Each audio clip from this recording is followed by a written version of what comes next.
Good afternoon mga mate. Good afternoon po. Magandang hapon po sa inyong lahat. Calling yung Manny Edgar. Meron pong share sa inyo.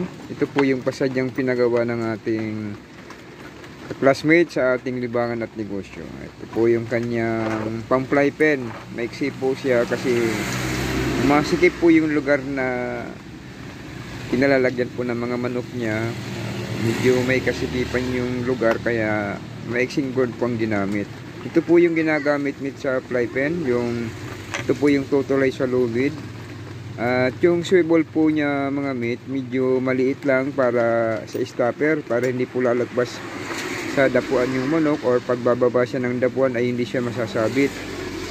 Hindi siya mabibitay. Ayan. Kaya yung swivel na ginamit natin mate para sa para matibay, saka para po sa malit lang pong swivel para sa stopper po niya, hindi siya lulusot. Ayan. Pero malaking swivel mate, makapal, matibay po ito.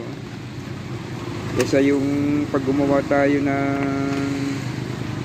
yung sa lubid, yung tutulay yung yung paglubid lang po, siyempre mapupudpud po yung lubid hanggang sa maputo. Ito po talagang pangmatagalan na po ito mga mate. Matibay po ito. Size 10 po ito na dry wire. Ayan.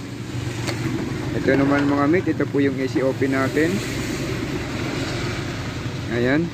Ito pong ginamit natin na strap mate, ito po yung class A, yung hindi basta-basta nag-iimulmul, umulan umaraw, kahit tukay ng manok.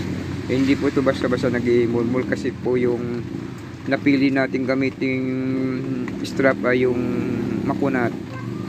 Ayan. Class A. Ayan. Ito yung pang fly pin mga mate. Pag binuksan nyo po ito mate, napakadali lang. Pero may kunting higpit para po hindi siya bubuka at para iwas po sa kawalang ating mga alagang manok. Ayan.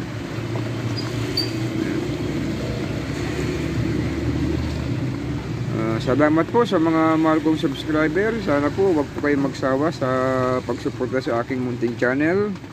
Ingat po kayo lagi. Bye bye.